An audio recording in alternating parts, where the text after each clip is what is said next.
বিসমিল্লাহির রহমানির রহিম। আসসালামু আলাইকুম। নিয়ে আসলাম একটা ব্লাউজ কাটিং, একদম ফুল ভিডিওটা একটু লম্বা হবে, তবে অবশ্যই ধৈর্য সহকারে দেখবেন। আশা করি কিছু শিখতে পারবেন। ভিডিওটি ভালো লেগে থাকলে অবশ্যই লাইক কমেন্ট শেয়ার করে দেবেন।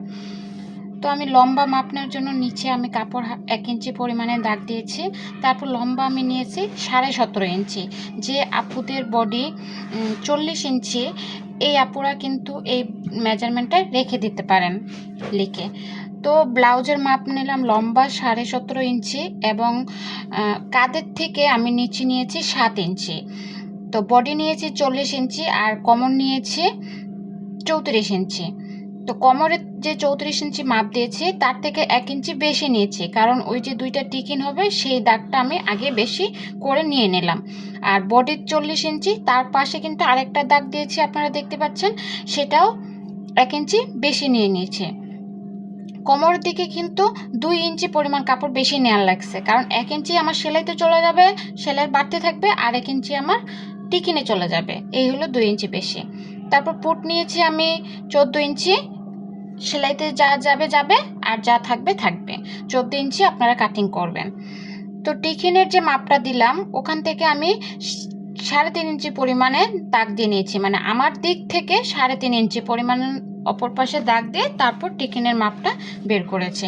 কাঁধের এখানটা একটু ব্যাকা করে মাপ দেবেন, কারণ কাঁধ আমাদের কারোই সোজা না, তাই কাঁধের ওখানটা একটু ব্যাকা করে দিলে কাঁধের ওই জায়গাটা ফিটিং সুন্দর আসবে। তারপর আলমোড়ে আমি যেইভাবে দাগ দিয়ে নিলাম, অবশ্যই আপনারা এই যে কোণাটা বের করছি এখান থেকে কিন্তু মিনিমাম 1 ইঞ্চি পরিমাণ গেপে আপনারা রাউন্ড শেপটা দিবেন, দেখবেন রাউন্ড শেপটা অটোমেটিকলি সুন্দর হয়ে গেছে।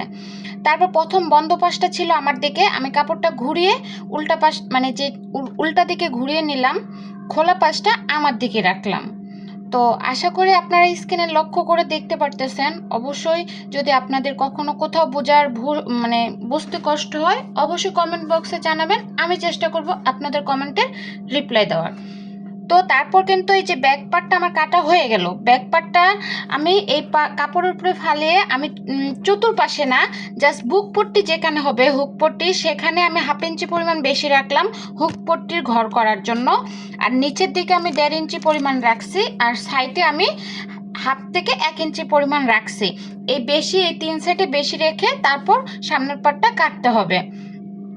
আমি পিছনে যে টিকিনের দাগটা দিয়েছি সেই দাগ অনুযায়ী আমি নিচে যে কাপড় বেশি রাখছি সেটার মতো একটা দাগ দিয়ে নিলাম, যাতে টিকিন দুইটা সমান হয়।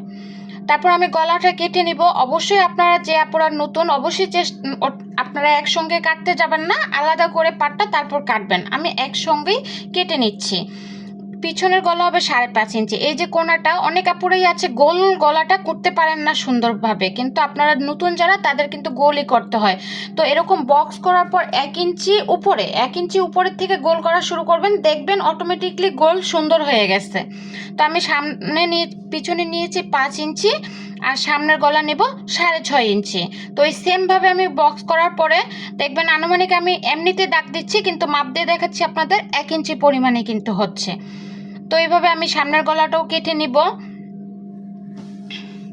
সামনের গলাটা কাটার পর আমি তালপাটটা আপনাদের আর্ট করে দেখাচ্ছি এবং টিকিনের মাপটাও আর্ট করে দেখাবো। মোস্ট ইম্পর্টেন্ট ব্লাউজের যেখানে টিকিনের মাপ কিন্তু কম বেশি হলে ব্লাউজের ফিটিংটা সুন্দর আসে না।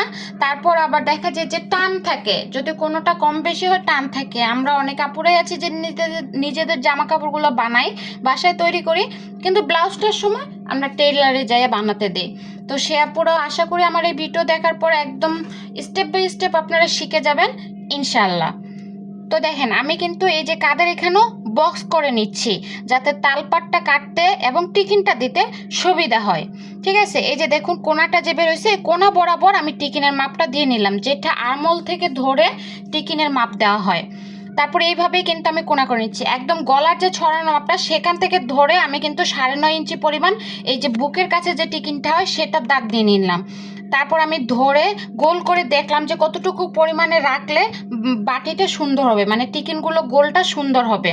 তো আমি ওই পরিমাণ করে নিছি। তবে আপনারা মাঝখান দিয়ে একটা মাপ নিতে পারেন, 2 থেকে 2.5 ইঞ্চি গ্যাপে আপনারা টিকিনের দাগটা দিয়ে নিতে পারেন, মানে টিকিনটা শেষ হবে যেখানে।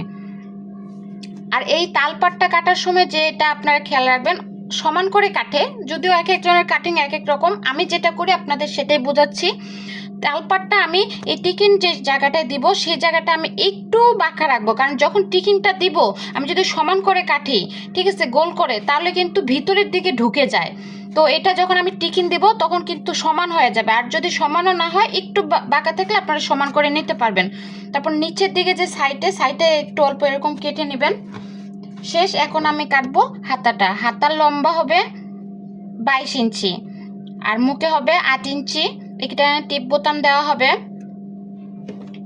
তো আমি উপরের থেকে 3.5 ইঞ্চি পরিমাণ নিচে দাগ দিয়ে নিয়েছি, যাতে শেপটা ওই পর্যন্ত আসে। তারপর আরমোল নিয়েছি 17 ইঞ্চি। এইভাবে আমি একটা শেপ দিয়ে নিব। অবশ্যই আপনারা শেপ কাট ব্যবহার করবেন। শেপ কাট ব্যবহার ছাড়া কখনোই এরকম সুন্দর শেপ দেওয়া সম্ভব হবে না নতুনদের জন্য। তো ধন্যবাদ। আমি এভাবে কেটে নিলাম। কেটে নেওয়ার পরে যেটা আসে তালপাট, অনেক কাপড়েই আছে যে ঠিক আছে জামা কাপড় কাটলাম কিন্তু তালপাটটা কাটতে পারি না।